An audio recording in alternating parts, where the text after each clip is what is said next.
بسم الله الرحمن الرحيم الحمد لله رب العالمين والعاقبة للمتقين والصلاة والسلام على سيدنا محمد وآله وصحابه أجمعين. فقد قال الله تعالى في القرآن العظيم: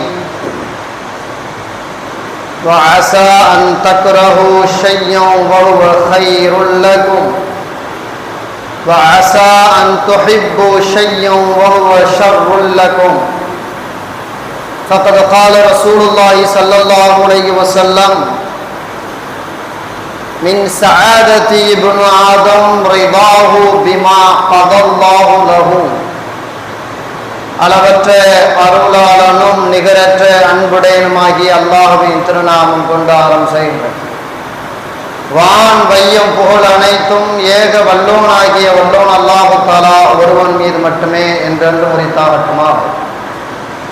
நபிகள் பெருமானார் ஸல்லல்லாஹு அலைஹி வஸல்லம் அன்னாரின் மீதும் அன்னாரின் வழிவந்த உத்தம சத்திய சஹாபாக்கள், தாபிஈன்கள், தபஅ தாபிஈன்கள், நாதாக்கள், ஷுஹதாக்கள், அவுலியாக்கள், உலகத்தில் பிறந்த மூமினான முஸ்லிமான ஆண்கள் பெண்கள் அனைவர்கள் மீதும், குறிப்பாக நம் அனைவர்கள் மீதும் அல்லாஹ்வுடைய அன்பும் அருளும் என்றென்றும் குன்றாமல் குறையாமல் நிலவட்டுமாக.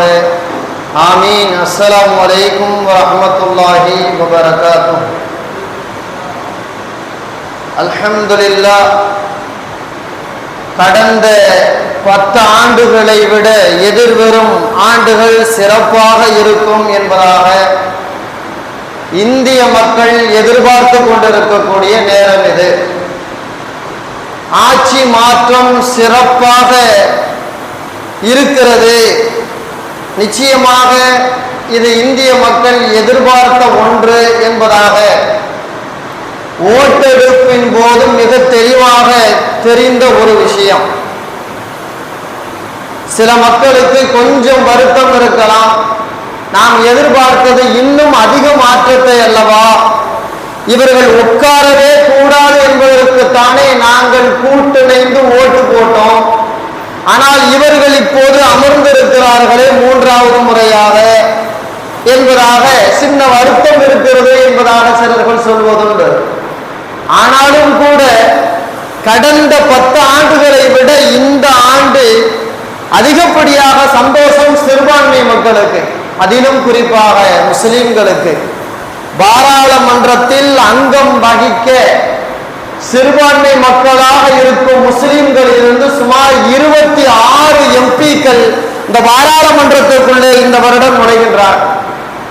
அவர்களுக்கு பெரிய அமைச்சர் பதவி கிடைக்காவிட்டாலும் கூட இப்போது ஆள இருக்கிறார்களே, அவர்கள் நினைத்ததை எல்லாம் கடந்த ஆண்டில் செய்ததை போல வரும் ஆண்டில் செய்ய முடியாது என்பதாக அல்லாஹ் தஆலா தெளிவுபடுத்தி தந்துவிட்டார். பாம்புக்கு பல்லை பிடுங்கி வைத்திருப்பதை போல ஆடிய ஆட்டத்திற்கெல்லாம் கொஞ்சம் பல்லை பிடுங்கி அல்லாஹ் தஆலா இந்த நேரத்திலே வைத்திருக்கிறான் என்ற மகிழ்ச்சியை நாம் எண்ணி பார்க்க வேண்டும். அல்லாஹ் தஆலா எவ்வளவு பெரிய மாற்றத்தை தந்தானே. நாங்கள் தான் அடுத்த முறையும் நாங்கள் வந்தால் அதை இதை செய்து விடுவோம், அந்த சிறுபான்மை மக்களுடைய விஷயங்களில் அவர்களுக்கு கொடுத்த உரிமைகளை எல்லாம் பிடுங்கி விடுவோம், அவர்களுடைய ஆலயங்கள் பள்ளிவாசல்கள் எல்லாம் நிர்மூலமாக்கி விடுவோம் என்றெல்லாம் அவர்கள் அதை சொல்லியே ஓட்டு கேட்டார்கள். அப்பொழுது நமக்கு கொஞ்சம் பயம் வந்தது, மீண்டும் வந்து விடுவார்களோ, அவர்கள் செய்ததையெல்லாம் சொன்னதையெல்லாம் செய்து விடுவார்களோ என்ற பயம் இருந்தது.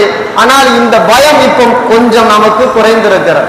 சுமார் 26 எம்பிக்கள் அவர்கள் முஸ்லிம்களாக உள்ளே நுழைகிறார்கள் என்று சொல்லும் பொழுது அல்ஹம்துலில்லாஹ், சிறுபான்மை மக்களும் முஸ்லிம்களும் அல்லாஹ்விற்கு இந்த தருணத்தில் நிறைய அல்ஹம்துலில்லாஹ் சொல்ல வேண்டும். அல்லாஹ் தஆலா நமக்கு செய்த மிகப்பெரிய கருணை கிருபை என்பதாக விளங்க வேண்டும். 10 ஆண்டுகளை போல் எதிர்வரும் ஆண்டுகள் இருக்காது. அல்லாஹ் அப்படி தரமாட்டான். அப்படி ஒரு வாய்ப்பை அவர்களுக்கு என்று நாம் எண்ணி சந்தோஷப்பட வேண்டும். சில நேரங்களிலே நாம எது நல்லதுன்னு நினைக்கிறோமோ அது நமக்கு தீமையா ஆயிடலாம். சில நேரங்களில் எது நமக்கு தீமை நினைக்கிறோமோ அது நல்லதாக மாறிடலாம். அல்லாஹ் குர்ஆன்ல இது சம்பந்தப்பட்ட செய்தி இப்படிதான் பதிவு செய்கிறான். இவங்க வந்தா இனிமே முடியாது, இவங்க வரக்கூடாதுன்னு நினைச்சோமா இல்லையா? ஆனா அல்லாஹ் கொஞ்சம் மாற்றத்தை உருவாக்கி இருக்கிறான். இவங்க வரலாம், ஆனா உங்களுக்கு எதிராக செயல்படாம டம்மியாக வச்சிருப்பேங்கிற மாதிரி. சில நேரங்கள்ல காமெடியா சொல்லுவாங்க, ஆபரேஷன் சக்சஸ், ஆனா ஆபரேஷன் செய்த அந்த நோயாளிக்கு கையையும் காலையும் அசைக்க முடியல. கையை அசைக்கிற ஒருத்தர் தேவை, காலை அசைக்கிற ஒருத்தர் தேவை, ஆனா ஆபரேஷன் என்னமோ சக்சஸ். அந்த மாதிரி தான் இன்னைக்கு இந்தியாவுடைய நிலை, குறிப்பா அவங்களுடைய நிலை. இரண்டாம் வெற்றியாளர்களாக இருந்தாலும் கூட அவர்களுக்கு ஏகமனதாக சந்தோஷம்.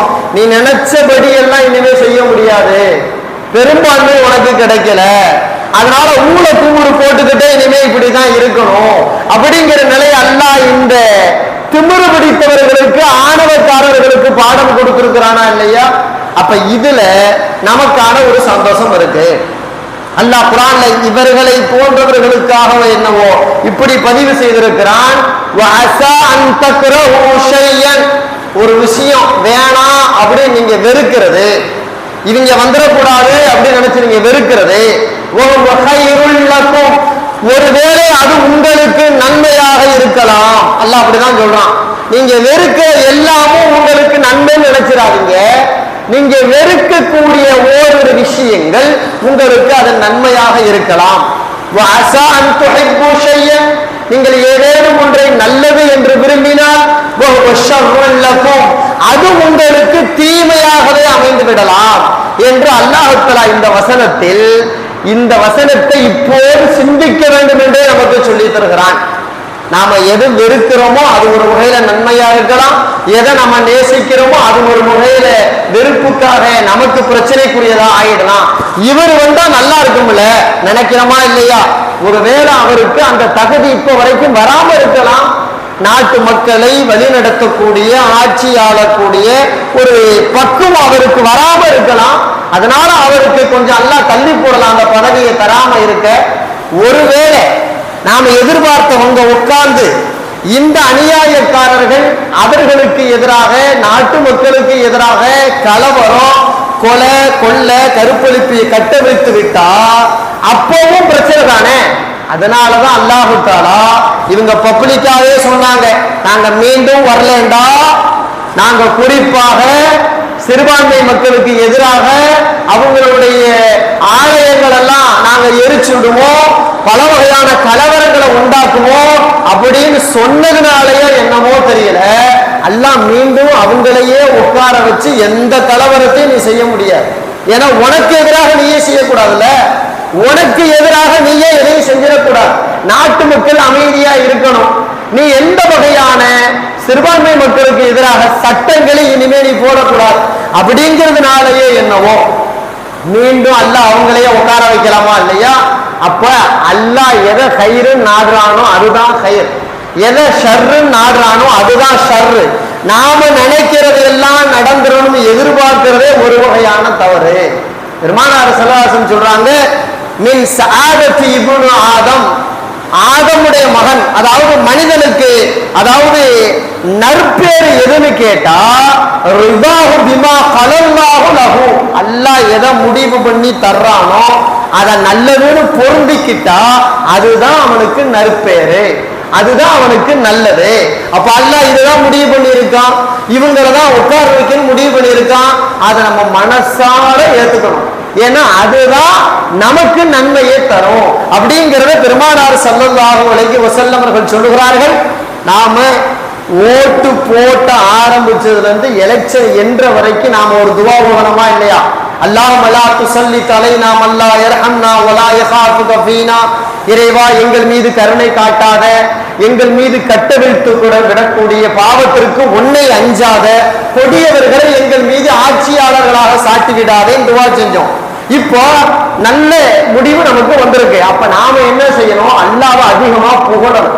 இறைவா, நாங்க எதிர்பார்த்ததை விட சிறப்பா தந்திருக்கிற அப்படின்னு அல்லாஹ்வை அதிகமாக ஒவ்வொரு வக்திலையும் அல்ஹம்துலில்லாஹ்ங்கிற வார்த்தையை அதிகமாக நம்முடைய நாவுகள்ல பயன்படுத்தணும். நாம நினைத்தது முழுமையாக கிடைக்கலன்னு நினைக்க கூடாது. நாம நினைச்சது கிடைச்சிருக்கு, அது நாம நினைச்சது ஒரு வேகல தப்பா இருக்குமோ நினைக்க தோணும். பெருமானார் ஸல்லல்லாஹு அலைஹி வஸல்லமுடைய ஒரு ஒட்டகம் காணா போச்சு. ஒரு ஒட்டகம் காணா போன உடனே பெருமானார் ஸல்லல்லாஹு அலைஹி வஸல்லம் சொன்னாங்க, ல இன் ரத்தஹல்லாஹு அலைய ல அஷ்குரன்ன ரப்பி. காணா போன ஒட்டகம் எனக்கு மீண்டும் கிடைச்சிட்டா, காணா போன ஒட்டகம் எனக்கு மீண்டும் கிடைச்சிட்டா, நான் அல்லாஹ்வுக்கு நன்றி பாராட்டுவேன் அப்படின்னு சொன்னான். அல்லாஹ்வுக்கு நன்றி பாராட்டுவேன். கொஞ்ச நாளுக்கு அப்புறம் அந்த ஒட்டகம் சரியா கிடைச்சிருச்சு. கிடைச்ச உடனேயே சஹாபாக்கள் ரசூலுல்லாஹ்வை கூர்ந்து பார்த்தாங்க. அன்னைக்கு காணா போனது கிடைச்சா அல்லாஹ்வுக்கு நன்றி செய்வேன்னு சொன்னாங்களே, அப்படின்னா ரசூலுல்லாஹ் இப்ப ஏதேனும் பிரத்யேகமாக விசேஷமா ஏதாவது தொழ போறாங்களா, அல்லது ஏதேனும் விசேஷமா நோன்பு வைக்க போறாங்களா, அல்லது விசேஷமா ஏதேனும் தானம் தர்மம் செய்ய போறாங்களா, அல்லது வேற ஏதாவது விசேஷமான அமல நன்றியின் விதமாக செய்ய போறாங்களா அப்படின்னு கூர்ந்து கவனிச்சாங்க. ரசூலுல்லாஹ் ஒண்ணுமே செய்யல. ஒட்டகம் கிடைச்சிருச்சு அல்ஹம்துலில்லாஹ் அப்படின்னு சொல்லிட்டு போயிட்டே இருக்கிறான். ஒண்ணுமே செய்யல, பெருசா செய்யல இது எதிர்பார்த்தபடி. அப்ப சஹாபாக்கள் கேட்டாங்க, யா ரசூலுல்லாஹ், அன்னைக்கு நீங்க சத்தியம் மாதிரி செஞ்சீங்களே, காணா போனது கிடைச்சா அல்லாஹ்வுக்கு நன்றி செய்வேன்னு, நீங்க ஒண்ணுமே செய்யாம இருக்கிற மாதிரி இருக்குதே அப்படின்னு கேட்ட பொழுது பெருமானார் ஸல்லல்லாஹு அலைஹி வஸல்லம் அப்போது சொன்னார்கள், அலம் அகுல் அல்ஹம்துலில்லாஹ், நான் அல்ஹம்துலில்லாஹ்னு சொன்னேனேப்பா, அதுவும் நீங்க கவனிக்கலையான்னு கேட்டான். அப்ப அல்லாஹ்வுக்கு ஷுக்ர் செய்யறதுனா உச்சகட்டமான ஷுக்ர் என்னங்க? அல்ஹம்துலில்லாஹ்னு மன ரீதியாக நாவல சொல்றது. அல்ஹம்துலில்லாஹ், அல்லாஹ் எனக்கு நினைச்சதை தந்துட்டான், பிரச்சனையே ஓஞ்சி போச்சு, நிம்மதி வந்துருச்சு, இது எல்லாம் அல்லாஹ் தந்தது, அந்த எல்லா புகழும் அல்லாஹ்வுக்கே உரியது அப்படின்னு அல்லாஹ்வை மனதார புகழுதல், அல்ஹம்துலில்லாஹ் சொல்லுதல், அதுதான் நிரப்பமான ஷுக்ர், நிரப்பமான நன்றி அப்படின்னு பெருமானார் ஸல்லல்லாஹு அலைஹி வஸல்லம் சொல்லுகிறார்கள். இந்த செய்தி தஃசீர் துர்ருல் மன்சூர்ல பதிவு செய்யப்பட்டிருக்கிறது. அப்படின்னா இந்த நேரத்துல அவங்க பொறுப்பை ஏற்று ஒரு வாரம் தான் ஆகுது, நாம நிறைய நன்றி செய்யணும் அல்லாஹ்வுக்கு. யா அல்லாஹ், நீ எங்க நினைச்சபடி நீ நல்ல முறையில எங்களுக்கு மாற்றங்களை உருவாக்கி தந்திருக்கிறாய் அப்படின்ட்டு அல்லாஹ்வுக்கு நிறைய ஷுக்ர் செய்யணும். இந்த 26 முஸ்லிம் எம்பிக்கள் உள்ள நுழைகிறாங்களா இல்லையா, அவங்க முறையாக செயல்படுவதற்கு அவங்களுக்கு தேவையான ஆற்றலை இறைவா நீ தருவாயாக என்று நாம துஆ செய்யணும். நாம அவங்களுக்காகவும் துஆ செய்யணும். மேலும் அதாவது கவராமல் இருப்பதற்கு, சிறுபான்மை மக்களுக்கு எந்த வகையிலும் தொந்தரவு தராமல் இருப்பதற்கு அல்லாஹ்விடத்திலே துஆ செய்து கொண்டே இருக்க வேண்டும். இறைவா, இவர்களை நீ டம்மியாக வைத்திருக்கிறாய், அப்படியே வைப்பாயாக. இவர்கள் மீண்டும் பலம் கொண்டு விடக்கூடாது, இவர்கள் மீண்டும் அசர பலத்தோடு ஆட்சி பொறுப்புக்கு வந்து விடக்கூடாது, இவர்களை டம்மியாகவே வைத்திரு, இவர்களை எந்த வகையான கெடுதலும் செய்ய விடாமல் அவர்களுடைய முடக்கி விடு என்று அல்லாஹ்விடத்திலே நாம் துஆ செய்து கொண்டே இருக்க வேண்டும். வாழ்க்கையில இப்படிதான் நிறைய, நம்முடைய வாழ்க்கையில நாம சில விஷயத்தை நினைப்போம், அது வந்தா நல்லா இருக்குமே நினைப்போம், ஆனா அது வந்தாதான் பிரச்சனையே. இருக்கிறது ஒளிஞ்சா நல்லா இருக்குமே நினைப்போம், இல்ல இருக்கிறது ஒளிஞ்சிருச்சு அதை விட பெரிய பிரச்சனை வந்துடும், அதை விட பெரிய பிரச்சனை வந்துடும். அல்லாஹ் இந்த வசனத்துல அதை தான் நமக்கு பாடமாக கற்றுக் கொடுக்குறான். புகாரியில இப்படி ஒரு நபிமொழி பதிவு செய்யப்பட்டிருக்கு. அதாவது ரசூலுல்லாஹி ஸல்லல்லாஹு அலைஹி வஸல்லம் சொன்னாங்க, பால்குடி குழந்தை 3 குழந்தை பேசுச்சுன்னு சொன்னாங்க. வரலாற்றுல பால்குடி குழந்தை 3 குழந்தை பேசுச்சு. எல்லாமே பனி இஸ்ரவேல் காலத்தில் உள்ள குழந்தை தான். குறிப்பா அல்லாஹ் குர்ஆன்ல ஒரு குழந்தையை சொல்றான். ஈசா அலைஹிஸ்ஸலாம் பால்குடி குழந்தையா இருக்கும் பொழுது பிறந்து ஒரு 10 நாளுக்குள்ள அவங்க வாயை திறந்து நாம பேசுற மாதிரியே ரொம்ப தெளிவா பேசினாங்க. பேசுற வார்த்தையை கூட அல்லாஹ் குர்ஆன்ல பதிவு செய்திருக்கிறான். ரசூலுல்லாஹ் ஈசா அலைஹிஸ்ஸலாத்தை சொன்னாங்க, ஈசா அலைஹிஸ்ஸலாம் பிறந்த உடனே குழந்தையா இருக்கும்போது பால் குடிக்கும் போதே பேசினாரு. அடுத்து பனி இஸ்ரவேலர்ல இப்படி ஒரு குழந்தை பேசிச்சான். ஒரு அம்மா குழந்தைய பெற்று அந்த குழந்தைக்கு மார்புல பால் ஊட்டிக்கிட்டு இருக்கா, பால் அந்த குழந்தை குடிச்சுக்கிட்டு இருக்கு. வீட்டு வாசல்ல உட்காந்து ஒரு ஓரத்துல உட்காந்து ஊட்டிக்கிட்டு இருக்கிறா. தெரு வழியால ஒரு கம்பீரமான தோற்றத்தோட, நல்ல அழகுள்ள, நல்ல இளமையான வயசுள்ள, நல்ல வசதி படைத்த ஆடைகள் உடுத்தி நறுமணங்களை பூசி நல்ல வனப்போட ஒரு இளைஞர் நடந்து போறார். ஒரு இளைஞர் நடந்து போகும் பொழுது அதை பார்த்துக்கிட்டு இருந்த பால் கொடுத்த தாய் சொன்னா, இறைவா, இந்த போராறு பாரு வாலிபர் நல்ல மிடுக்கோட அழகோட வனப்போட இவரை மாதிரி என் பிள்ளைய ஆக்கிருன்னு துவா செஞ்சான்.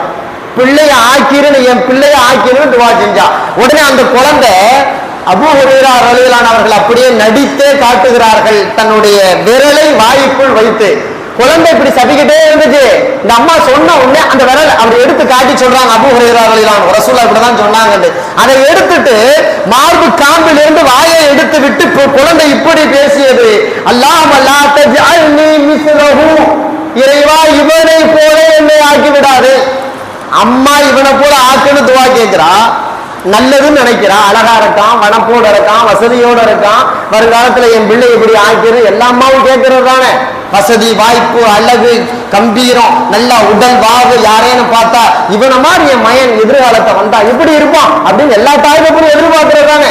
அப்படிதான் அவளும் எதிர்பார்த்தா, அதுதான் அழகுன்னு நினைச்சா, அதுதான் பிள்ளைக்கு எதிர்கால சிறப்பு தரும் நினைச்சா. ஆனா பிள்ளை என்ன கேக்குது, இவனை மாதிரி ஆக்கிறாதேன்னு கேட்டுச்சு. இவனை மாதிரி நான் வந்துடக்கூடாது எதிர்காலத்தில் அல்லான்னு அல்லாட்ட துவா செஞ்சுச்சு. கொஞ்ச நேரம் கழிச்சு அப்புறம் ஒரு ஒரு ஒரு அடிமை பொண்ணை கொஞ்சம் பேர் என்ன பண்றாங்க, அடிச்சு இழுத்துக்கிட்டு போறாங்க. அடிச்சு இழுத்துக்கிட்டு போகும்போது அதையும் அந்த அம்மாக்காரி பார்த்தா, அப்ப கேட்டா, அல்லாஹும்ம லா தஜ்அலி பனி மிஸ்ல ஹாதிஹி, இறைவா இந்த பொம்பளை போறா பாரு இவள மாதிரி என் பிள்ளைய ஆக்கிறாத ரஹ்மானேன்னு துவா செஞ்சான். இந்த அடிமை பொண்ணை போல அடித்து இழுத்து கொண்டு சொல்லுகிறார்களே, இவள மாதிரி என் பிள்ளை எதிர்காலத்தில் ஆக்கிறாத. உடனே அந்த பிள்ளை பால் குடிச்சுக்கிட்டே இருந்துச்சா, மீண்டும் அந்த முளை காம்பில் இருந்து வாயை எடுத்து இப்படி துவா செய்து, இஜ்அல்னி மிஸ்லஹா, இறைவா இந்த அம்மாவை போல என் எதிர்காலத்தை ஆக்குன்னு. கடுப்பாகி போயிட்டா அம்மாக்காரு. நான் எதையாவது துவா செஞ்சா எனக்கு எதிராகவே அப்படி இப்படி நீ துவா செய்ய, உனக்கு என்ன ஆச்சு, லிமவாக்க ஏன் இப்படி கேட்கிற அப்படின்னு குழந்தைய பார்த்து பேசினான். அப்பதான் அந்த குழந்தை சொல்லுச்சு, அம்மா நீங்க தப்பா விளைஞ்சிருக்கிறீங்க, வனப்போடு அழகோடு காசு பணத்தோடு ஒருத்தர் நடந்து போனாரு, அவரை மாதிரி ஆக்குன்னு என்னை அல்லாட்ட கேட்டீங்களே, அவன் யாரு தெரியுமா, பெரிய அக்கிரமக்காரன், வெளியே நடிச்சுக்கிட்டு இருக்கிறான். இன்னைக்கு இருக்கக்கூடிய இந்தியாவுடைய முக்கிய பொறுப்பு ஆட்சி பொறுப்புல இருக்கிற ஒரு மாதிரி பாருங்க, அப்பாவி மாதிரி மூஞ்ச வச்சிருப்பான், நல்ல மனுஷன் மாதிரி மூஞ்ச வச்சிருக்கிறான். ஆனா அவன் பண்ற அக்கிரமம் தான் 10 வருட காலங்கள்ல பார்த்தோமா இல்லையா, அந்த மாதிரி இவன் வனப்போட இருக்கான், அழகோட இருக்கான், அந்தஸ்தோட இருக்கான், இவனை மாதிரி ஆக்கிர நான் கேட்கிறேன். இவன் ஒன்னா நம்போட அயோக்கிய போய மக்களுக்கு ரொம்ப தொந்தரவு தர்றவன், இவனை மாதிரி நான் வந்துடக்கூடாதுன்னு கேட்டேன். இது என்ன தப்பு அப்படின்னு அம்மாவை பாட்டு அந்த குழந்தை கேட்டுச்சு. சரி இது பரவாயில்ல, ஒரு அடிமை பிள்ளைய அடிச்சு இழுத்துக்கிட்டு போனாங்களே, எதுக்கு அடிச்சு இழுத்துட்டு போனாங்கன்னு கேட்டா, இவ அடிமை ஒரு வீட்டுல திருடிட்டா, ஒருத்தனோட சேர்ந்து விபச்சாரம் பண்ணிட்டா அப்படின்னு அடிச்சுல இழுத்துக்கிட்டு போனாங்க, இவ்வளவு மாதிரி வரக்கூடாதுன்னு நான் கேட்டேன் உனக்காக. அப்ப அந்த குழந்தை சொல்லிச்சான், அம்மா அப்பையும் நீ தப்பா வழங்கி வச்சிருக்க, இந்த அடிமை பெண் அப்பாவி எந்த தப்பும் அவ பண்ணல, எந்த வீட்டிலையும் போய் திருடல, யாரோடு விபச்சாரம் செய்யல, இவளை வேலுக்கு முன்னு அதை இட்டு கட்டி அவளை கேவலப்படுத்துறதுக்காக இந்த மக்கள் அடிச்சு இழுத்துக்கிட்டு போறாங்க. அப்படி அவன் அடிச்சு இழுத்துக்கிட்டு போகும்போது ஒரு வார்த்தை என்ன முணுமுணுத்து போனா தெரியுமா, ஹஸ்பி அல்லாஹ் நிஅமல் வக்கீல், என் இறைவனே எனக்கு போதுமானவன் சொல்லி அல்லாஹ் விரும்புற திக்ரல்ல சொல்லிக்கிட்டே போனா, அவ ஸ்ரீதேவி நல்ல மனுஷி, அவரை மாதிரி ஆகணும் நீங்க துவா செய்யாம வேண்டாமுள்ள துவா செஞ்ச அம்மா அப்படின்னு அந்த குழந்தை விளக்கம் சொன்னதாக பெருமானார் ஸல்லல்லாஹு அலைஹி வஸல்லம் அவர்கள் சொல்வார். அப்போ வெளிரங்கத்தை பார்த்து இவன் நல்ல மனுஷன், இவனை மாதிரி ஆயிடலாம், இவனை போல எதிர்காலம், இவன் நல்லா சம்பாதிச்சிருக்கான், இவன் நல்லா படிச்சிருக்கான், நல்ல அந்தஸ்தோட இருக்கிறாங்க அப்படின்னு அவங்களுடைய காசு பணத்தை வச்சு மட்டும், அவங்களுடைய உடல் தெம்பை வச்சு மட்டும் முடிவு என்னையுமே பண்ணிடக்கூடாது. அவனுடைய தனிப்பட்ட குணம் எப்படி இருக்கு, அவன் மக்கள்கிட்ட, மனைவிட்ட, பிறர்கிட்ட, தாய் தகப்பன்ட்ட, சுற்றத்தார்ட்ட அவன் எந்த வகையா பண்போடு நடந்துக்கிறான் அப்படின்னு பார்த்துதான் அவனை மாதிரி வேணும்னு துவா செய்யும். அப்ப வெளிரங்கத்தை பார்க்காத அப்படின்னு பெருமானார் ஸல்லல்லாஹு அலைஹி வஸல்லம் சொல்றாங்க. வெளிரங்கத்தை பார்த்து எந்த தப்பான முடிவுக்கும் போயிடாத, அது மிகப்பெரிய மோசமான நிலை, அது வேண்டாம் அப்படிங்கறத பெருமானார் ஸல்லல்லாஹு அலைஹி வஸல்லம் சொல்றாங்களே. இப்ப நாம இந்த நேரத்துல இதை தான் சிந்திக்கிறோம். இறைவா, நாங்க எதிர்பார்த்த அளவுக்கு இல்லையே அப்படி நினைக்கவே கூடாது.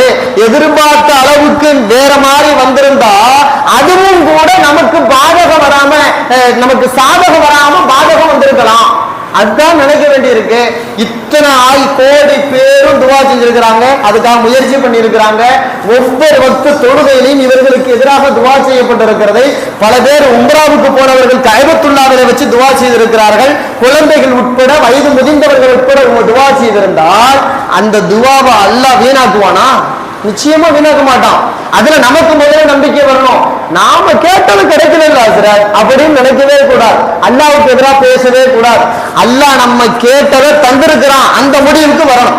பெருமானார் ஸல்லல்லாஹு அலைஹி வஸல்லம் அவர்கள் இப்படித்தான் சொல்வார்கள், ஃபஇன்னல்லாஹ லா யதஆவுமஹு ஷையுன் அஅதாஹு.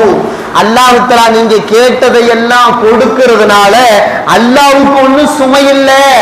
நீங்க கேட்டதை எல்லாம் அல்லாஹ் கொடுக்கிறதுனால அல்லாஹ்வுக்கு ஒன்றும் கஷ்டம் இல்லை. அல்லாஹ்வுக்கு உங்களுக்கு எல்லா வகையிலும் நன்மையைத்தான் நாடுறான். வாழ்க்கையிலேயே நம்ம வீட்டு பிள்ளை, செல்ல பிள்ளை, ரொம்ப மனசுக்கு இதயத்திற்கு நெருக்கமான நாம் பெற்றெடுத்த பிள்ளை, அல்லது நம்முடைய பேர பிள்ளைக்கு காய்ச்சல் வந்துருச்சு, கடுமையான ஜுரம், தெருவழிய ஐஸ்கிரீம் போகுது. பிள்ளை கேட்டா வாங்கி கொடுப்பானா? எந்த தாய் தோப்பனாவது, எந்த தாதா நாதி நானா நாடியாவது வாங்கி கொடுப்பாங்களா? கடுமையான காய்ச்சல், பிள்ளை கேட்டு அழுகுது, அதை வாங்கி சப்புனா ருசியாத்தான் இருக்கும். ஆனா அதை வாங்கி சப்பி அதன் பிறகு நோயே அதிகமாயிடுமே, காய்ச்சல் இன்னும் கொஞ்சம் பிரச்சனையை தருமே, சளியை உண்டாக்கிறமே, காய்ச்சல் அதிகப்படுத்துமே, அது ஜன்னில கொண்டு போய் இருந்து கூட விட்டுடுமே அப்படின்னு குழந்தைக்கு தெரியாது, தாய் தகப்பனுக்கு தெரியுமில்ல. இந்த மாதிரி தான் நாம அல்லாஹ்வை நினைக்கிறோம். இந்த நேரத்துல இந்த மாதிரி தான் நினைக்கும். எதிர்காலத்துல எவன் வந்தா என்ன செய்வான் நமக்கு தெரியாது. அவன் பார்க்க பளபளப்பா இருக்கலாம், நல்ல மனுஷனா தெரியலாம், நாம அவனை நினைச்சு அவனை மேல உட்கார வைக்கலாம். இவன் பார்க்க மோசமான மனுஷனா தெரியலாம், அல்லது இவன் வாழ்க்கையில வாழ்நாள்ல இனிமே திரும்பலாமா இல்லையா, செஞ்ச தப்புல இருந்து பின்வாங்கலாமா இல்லையா. அப்போ நாம உன்னை செஞ்சு முடிச்சுட்டு இதுதான் வேணும் ரிசல்ட்னு எதிர்பார்க்க கூடாது. அல்லாஹ் என்ன ரிசல்ட் தர்றானோ அதை ஏத்துக்கிற பக்குவம் நமக்கு வரணும். அதுதான் மூமினுக்கான அழகு. அந்த நிலைக்கு வந்துட்டா நம்ம அல்லாஹ் அல்ஹம்துலில்லாஹ்ங்கற வார்த்தை நிறைய சொல்லுவோமா இல்லையா? நிறைய சொல்லணும். சொல்ல போனா, அதாவது ஒருத்தர் முல்லாட்ட கேள்வி கேட்கிறார், எப்ப பார்த்தாலும் எனக்கு நிம்மதியே இல்லைங்க, வீட்டுல வெளியே எல்லா வகையிலையும் நிம்மதி இல்லை, காசு பணம் நிறைய இருக்குது, நிம்மதி இல்லைன்ற. அப்படியா, சரி ஒன்றும் பிரச்சனை இல்லை, இந்த மரத்தடியில கொஞ்ச நேரம் தூங்குண்டாங்க. அவர் தலைக்கு நிறைய காசு பணத்தோட துணிமணியோட இனிமே வீட்டிலே இருக்க வேணாம், வெளியே வந்திருந்தாரு. முல்லாட்ட கேள்வி கேட்டாரு. முல்லா அப்ப என்ன சொன்னாரு, இந்த மரத்தடியில கொஞ்ச நேரம் தூங்குப்பா, நிம்மதிக்கான வழியை நான் சொல்றேன்டார். அவர் அசந்து தூங்கின உடனே வெடுக்குன்னு தலையில வச்சிருந்த அந்த மூட்டையை புடிஞ்சுக்கிட்டு முல்லா ஓடும் போது, ஐயோ என்னுடைய மூட்டை, காசு இருக்கு, பணம் இருக்கு, துணி இருக்கு, எல்லாம் இருக்கு, தூக்கி இந்த மனுஷன் ஓடுறான அப்படின்ட்டு துரத்தி வேகமா சந்து கொண்டெல்லாம் ஓடி துரத்தி கொஞ்சம் தூரம் ஓடின பிறகு முல்லா பிடிபட்டவன அந்த ஆள் அதை வாங்கினதுக்கு அப்புறம், இப்ப எப்படிப்பா உன் மனசு இருக்கு முல்லா கேட்டார். அம்மாடி, இன்னியார நீ தூக்கிட்டு ஓடி போன காணால போயிருக்கோம், வந்துச்சுப்பா என் பொருள், என் நகை, என்னுடைய சொத்து புத்து அப்படிங்கிற மாதிரி சந்தோஷப்பட்டார். அப்பதான் முல்லா சொன்னாரு, இதுக்கு முன்னாடி நீ சந்தோஷமா தான் இருந்த, ஆனா அது சந்தோஷமே உனக்கு விளங்கல, உனக்கு ஒரு துன்பம் தந்த பிறகு மீண்டும் அந்த சந்தோஷத்தை எதிர்பார்க்கிற. இதுதான் இன்னைக்கு இந்திய மக்களுடைய மனநிலை. 10 வருஷத்துக்கு முன்னாடி நாம சந்தோஷமா தான் இருந்தோம், எல்லா விலைவாசியும் அன்னைக்கு ஒரு அளவு கம்மியா தான் இருந்துச்சு. ஆனா அன்னைக்கே நாம என்ன புலம்புறோம், எல்லாம் விலையேறுது, டீசல், பெட்ரோல், கேஸ், காய்கறி, மளிகை எல்லாம் விலையேறுது, அன்னைக்கு புலம்பிக்கிட்டே இருந்தோம். அன்னைக்கு இருந்த நிம்மதியான வாழ்க்கை மீண்டும் அது நிம்மதின்னு காட்டுறதுக்கு தான் 10 வருஷம் எல்லாம் நம்மள வறுத்தெடுத்தான். 10 வருஷம் வறுத்தெடுத்தான். இப்ப சொல்லுங்க பாப்போம், இப்ப சொல்லுங்க, 10 வருடத்திற்கு முன்னாடி நல்லா தானே இருந்தோம், ஏன் அன்னைக்கு நம்ம அல்லாஹ்வை பத்தி நினைக்கல, இப்ப நினைக்க தோணுதேன்னு கேட்டா, சில நேரங்கள் அல்லாஹ் அப்படிதான் செய்வான். நீ உனக்கு கொடுத்த நியமத்தை நீ சந்தோஷப்படணும்னா உனக்கு ஒரு பிரச்சனை தரணும். பிரச்சனையை தந்து அந்த பிரச்சனை சால்வான பிறகுதான் அல்லாஹ் கொடுத்த நியமத்தை நமக்கு விளங்கும். அரபியில இப்படி ஒரு பழமொழி சொல்லுவாங்க, கத்ரு நிஅமத்தி பஅத ஸவாலிஹா. ஒரு நியமத்து உன்கிட்ட இருக்கிற வரைக்கும் அந்த அருமை உனக்கு தெரியாது. கண்ணு, காது, மூக்கு, வாய், இந்த இதுக்குன்னு ஒரு தனி ஞாபகத்து. இந்த அருமை உனக்கு தெரியாது. இது இழந்த பிறகுதான் தெரியும், அடாடா அது இருந்த போது எவ்வளவு பெரிய பாக்கியம் அப்படின்னு சொல்லி. அந்த மாதிரி தான் இந்த 10 வருடத்தை ரொம்ப வறுத்தெடுத்திருக்கிறான். இதுதான் இப்பதான் நமக்கே விளங்குது, இவனுக்கு அவனே பரவாயில்லையேன்னு சொல்லி. இப்ப அவனாவது வரட்டுமேன்னு எதிர்பார்த்து தானே ஓட்டு போட்டோம். அல்லாஹ் சொல்ல வர்றதே இதுதான், நீ எதிர்பார்த்த எல்லாம் உனக்கு நன்மை என்று நினைக்காதே, நீ வேண்டாம் என்ற எல்லாம் உனக்கு தீமை என்று நினைக்காதே. நான் முடிவு பண்றேன் உனக்கு எது வேணும் எது வேணாம், நான் முடிவு பண்றேன் அப்படின்னு அல்லாஹ் தஆலா மிக தெளிவாகவே கூறுகின்றான். குர்ஆன்ல இப்படி ஒரு வரலாறு, ஒரு அதிசயமான வரலாறு இருக்குது, அற்புதமான வரலாறு, நம்ம அடிக்கடி கேள்விப்பட்ட வரலாறு தான். அதாவது குர்ஆன்ல ஆலி இம்ரான் ஒரு சூரா இருக்கா இல்லையா, அந்த ஆலி இம்ரானுடைய முக்கிய கருத்தாவே இந்த இம்ரான் தான். இம்ரான் யாருன்னு கேட்டா, அதாவது மரியம் அலைஹிஸ்ஸலாமுடைய அத்தா, அதாவது ஈசா அலைஹிஸ்ஸலாமுடைய தாத்தா. இந்த இம்ரான்ங்கிறவருக்கு நீண்ட காலமா குழந்தை கிடையாது. இம்ரானுடைய மனைவி ஹன்னா, அவங்க 2 பேருக்கு தம்பதிக்கு நீண்ட காலமா குழந்தை கிடையாது. ஒரு குறிப்பிட்ட வயசெல்லாம் கடந்து போயிட்டாங்க. ஹன்னா அம்மா ஒரு முறை வீட்டு வாசல்ல இருந்த மரத்துக்கு நிழல்ல கொஞ்ச நேரம் ஒதுங்கும் பொழுது அந்த மரத்துல ஒரு சின்ன கூடு கட்டி இருந்துச்சு ஒரு பறவை. அந்த பறவை குஞ்சுகளுக்கு கொண்டு வந்து தீனிய வாயில வைக்குது.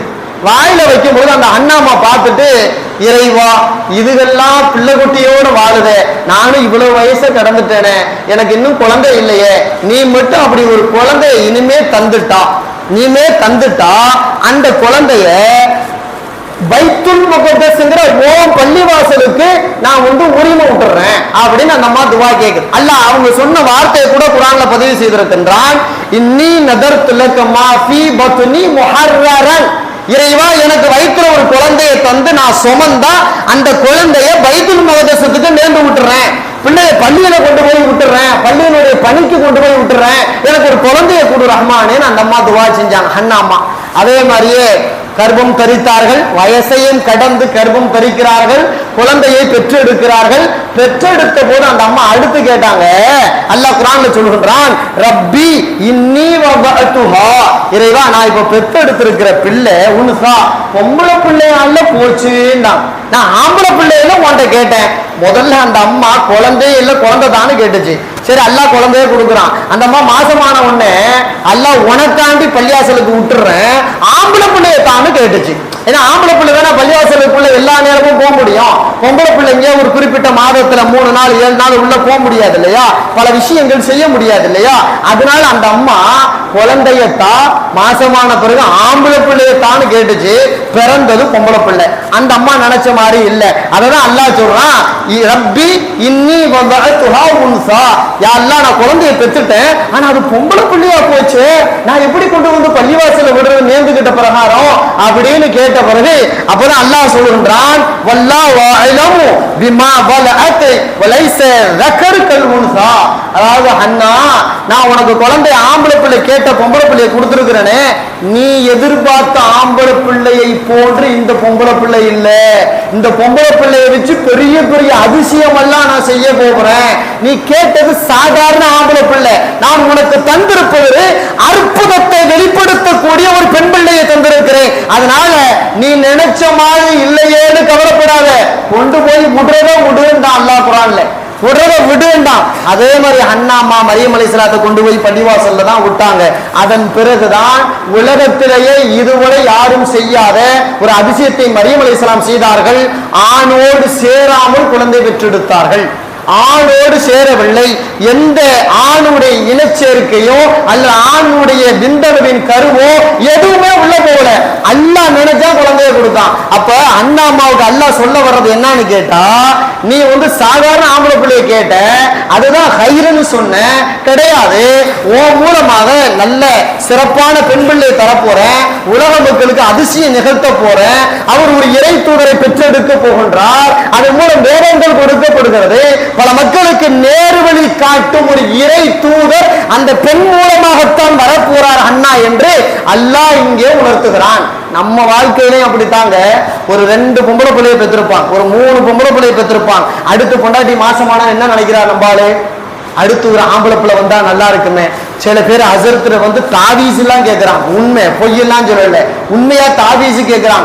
ஏதேனும் ஹசரத்து என் மனைவி மாசமா இருக்கா, ஆம்பளை பிள்ளை வந்துடணும், ஏதேனும் எழுதிட்டு இருந்தீங்கன்னா அவளுக்கு கட்டி விட்டு அப்படியாவது அப்படி மாறி கீறி பிறந்துருமா அப்படின்னு கேட்கிறான். ஆச்சரியம். அதாவது அடுத்து பொம்பளை பிள்ளை பிறந்துடக்கூடாதுன்னு பயம். ஆமா, அந்த மாதிரி சிந்தனை எந்த தகப்பனுக்கும் தாய்க்கும் வரக்கூடாது. பிறகு எப்படி வரணும்னு கேட்டா, இறைவா 2 பொம்பளை பிள்ளைய தந்துட்ட, 3வது பொம்பளை பிள்ளை நீ எதை வேண்டாலும் கூட சாலிகான பிள்ளையத்தான், கைகால் சுகத்தோட தான் அந்த பிள்ளையை வளர்த்து ஆளாக்கி சிறப்பான திருமணங்களை நடத்தி தரும் அளவிற்கு எனக்கு உடம்புல தெம்பையும் தாக்கத்தையும் தான். இப்படிதான் துவா கேட்கணும் பிள்ளைங்க விஷயத்துல. அதே மாதிரிதான் சில பேரு ஆண் பிள்ளையா பெற்றிருப்பாங்க, பெத்து முடிச்சுன்னா அடுத்து ஒரு பொம்பளை பிள்ளை கிடைச்சா நல்லா இருக்குமே அப்படின்னு எதிர்பார்த்து அந்த பொம்பளை பிள்ளைங்கிறதுக்காக வேண்டிய நிறைய விஷயங்கள் செய்யறாங்க. சில இடங்கள்ல பார்த்தா உணவு ரீதியாக கூட மாற்றம், அது இது சாப்பிட்டா அப்படி இப்படி ஆயிரும். அதே மாதிரி பிறந்தது பூரா கருப்பா போச்சு, வெள்ளையா பிறக்கிறதுக்கு ஏதாவது உண்டா? அதையும் கேட்கிற ஆள் உண்டு, அப்படிக்கும் கேட்கிற ஆள் உண்டு. ஏன் கருப்புலதான் சிறப்பு இருக்கா, சிவப்புலதான் கருப்புலதான் வந்து பிரச்சனை இருக்கா, சிவப்புல இல்லையா? பல வகையில அதுக்காக வேண்டி குங்குமம் பூ சாப்பிடு, பாதாம் பருப்பு சாப்பிடு, அதை சாப்பிடு, இதை சாப்பிடு. ஆனா அடுத்து கருப்பா பிறந்தா என்ன பண்ண போற? உன் ஜீன்ல இருக்கிறது எல்லாம் நாடுறதானே நடக்கும். கருப்பத்தினுடைய விஷயங்களை தலையிடக்கூடிய தகுதியும் திறமையும் மனிதனுக்கே கிடையாது, அது அல்லாஹ்ட்ட உள்ள. அல்லாஹ் கருப்பா நினைச்சா கருப்பா தான் தருவான், சிவப்பா நினைச்சா சிவப்பா தான் தருவான். ஆணுனா ஆணுதான், பொண்ணுன்னா பொண்ணுதான், அல்லாஹ் நாடுனதான் கிடைக்கும். வேற எதையும் மாற்றியில யாரும் கொண்டு வந்துட முடியாது. எந்த தாவிசு தகடுகள்லாம் மாற்றி அமைச்சிட முடியாது. வேணும்னா அல்லாஹ்ட்ட துவா செய்யலாம். வேணும்னா மார்க்கறிஞர்கள் இப்படி சொல்றாங்க, அழகான சாலியான ஆண் பிள்ளைகள் வேண்டும் என்று விரும்புபவர்கள் சூரத்துல் யூசுஃபை தொடர்ந்து ஓதி அல்லாஹ்விடத்திலே துவா செய்யுங்கள், அப்படிதான் சொல்லப்பட்டிருக்கு. சூரத்துல் யூசுஃபை ஓதி அல்லாஹ்விடத்திலே தொடர்ந்து துவா செய்து வாருங்கள். யூசுப் அலைஹிஸ்ஸலாத்தை போல சிறப்பான ஆண் பிள்ளை கிடைக்க சாத்தியக்கூறு உண்டு அப்படின்னு சொல்லி தராங்களே தவிர அங்கேயும் அல்லாஹ்ட்ட தான் போய் கேட்கணும். இப்படி குழந்தை விஷயங்கள்ல நாம எது ஹைருன்னு நினைக்கிறோமோ அது ஷர்ராக அமைஞ்சிடலாம், எது ஷர்ருன்னு நினைக்கிறோமோ அது ஹைரா அமைஞ்சு போயிடலாம். அதனால நல்லது தீயதை தேர்ந்தெடுக்கும் ஆற்றலும் அறிவும் மனிதனுக்கு அறவே கிடையாது என்பதைத்தான் அல்லாஹ் தஆலா இது போன்ற வரலாறுகளின் மூலமாக நமக்கு சொல்லி தருகிறான். அந்த மனநிலைக்கு நாம வந்துடணும். அந்த மனநிலைக்கு வராத வர நாம ஈமான்ல பக்குவமாக இல்லைன்னு அர்த்தம். அதாவது ஹிஜ்ரி 6ஆம் ஆண்டு ஹுதைபியா உடன்படிக்கை நடக்குது. உடன்படிக்கையில என்ன கையெழுத்திடப்படுதுன்னு கேட்டா, அதாவது முஸ்லிம்களுக்கும் மக்கத்து காபிர்களுக்குமான உடன்படிக்கை. அதுல கையெழுத்து எப்படின்னு கேட்டா, 10 வருடம் வரை நாமல் ஒருவருக்கு ஒருவர் சண்டை போட்டுக் கொள்ளக்கூடாது. ரசூலுல்லாஹ் சரின்ட்டாங்க. அடுத்து ஒரு நிபந்தனை வைக்கிறாங்க காபிர்கள், அதாவது மக்காவிலிருந்து முஸ்லீம் ஆகி யாரேனும் மதினாவுக்கு ஓடி வந்தால் அவர்களை இங்கே மதினாவில் தஞ்சம் அடைய இடம் தரக்கூடாது, அவர்களை மீண்டும் மக்காவுக்கு விரட்டிவிட வேண்டும். ஆனால் மதீனாவிலிருந்து யாரேனும் ஒருவர் மதம் மாறி மீண்டும் எங்களோடு இணைய விரும்பினால் அவரை நீங்கள் தடுக்க கூடாது. இது ஒரு கண்ணில சுண்ணாம்பு ஒரு கண்ணில வெண்ணெய் வைக்கிற மாதிரி காபிர்களுக்கு சாதகமாக முஸ்லிம்களுக்கு பாதகமாக உடன்படிக்கை எழுதுறான். ரசூலுல்லாஹ் ஒண்ணுமே சொல்லல, கையெழுத்து போட்டுட்டாங்க, சரின்னு சொல்லிட்டாங்க, கையெழுத்த போட்டாங்க. முஸ்லிம்களுக்குல கடுமையான வேகம், குறிப்பா உமர் ரலியல்லாஹு வேகம் வந்துருச்சு. நாம என்ன இலக்காரமா, நம்ம என்ன சக்தி இல்லையா, நம்மகிட்ட மனம் இல்லையா, எதுக்காக அவங்களுக்கு தோதுவா எழுதுனதுல கையெழுத்து போட்டீங்கன்னு ரசூலுல்லாஹ் கேட்டான். கேட்கும் பொழுது அல்லாஹ் வசனத்தை இறக்கிட்டான், இன்னா ஃபதஹனா லக ஃபதஹம் முபீனா, நபியே உங்களுக்கு தெளிவான வெற்றியை தந்து விட்டோம்னு சொல்லிட்டான். இது என்னங்க வெற்றி? நாம தப்பா இருக்குதுன்னு நினைக்கிறோம். அதன் பிறகுதான் இஸ்லாம் வேகமாக வளர்ந்தது என்று வரலாற்று ஆசிரியர்கள் சொல்வார்கள். இப்னு கல்தூன், இப்னு ஹிஷாம் போன்ற வரலாற்று ஆசிரியர்கள் சொல்கிறார்கள், கிட்டத்தட்ட அதற்கு முன்பு 19 வருடம் இஸ்லாம் வளர்ந்ததை விட அந்த உடன்படிக்கை ஏற்பட்டு 2 வருடத்திற்குள் இஸ்லாமிய வளர்ச்சி அபாரமானது என்பதாக வரலாற்றில் எழுதுகிறார்கள். அல்லாஹ்வுக்கு தெரியும், ரசூலுக்கு தெரியும், இதனால் வெற்றி கிடைக்கும், அவர்களுக்கு அது சாதகம் அல்ல, நமக்கு பாதகம் அல்ல. நிச்சயமாக பலகழுதாக மாறி போனதா இல்லையா? எதை முஸ்லிம்கள் ஹைர் என்று நினைத்தார்களோ அது ஹைர் அல்ல, எது ஷர் என்று நினைத்தார்களோ அது ஷர்ரும் அல்ல என்பதை இது போன்ற ஹுதைபியாவுடைய உடன்படிக்கைகளும் குர்ஆன் கூறும் வரலாறுகளும் நபிமொழி கூறும் வரலாறுகளும் இது போன்ற நபிமொழிகளும் நிறைய கருத்துக்களை சொல்லி தருவதால் வாழ்க்கையிலே இது நல்லது இது தீயது என்ற எதிர்காலத்தின் சிந்தனையை யாராலும் தீர்க்கமாக சொல்ல முடியாது. அது அல்லாஹ் மட்டும்தான் அறிந்தவன். வேண்டுமையானால் இப்படி துவா செய்யலாம், இறைவா நான் இதை செய்து முடித்திருக்கிறேன், எனக்கு நீ இதை வெற்றியாக நினைத்தால் தா, இதை எனக்கு தீமையாக நினைத்தால் ஒதுக்கு அப்படின்ற அந்த முடிவை கூட அல்லாஹ்ட்ட தான் துவாவோட சொல்லணுமே தவிர நாம நினைச்சது நடக்கலையே அப்படின்னு அல்லாஹ்வின் மீது வருத்தப்படக்கூடாது. அது ஈமானுக்கு பங்கத்தை ஊறு விளைவித்து விடும் என்பதாக இந்த வரலாறுகள் சொல்லும் செய்தியாக இருக்கிறது.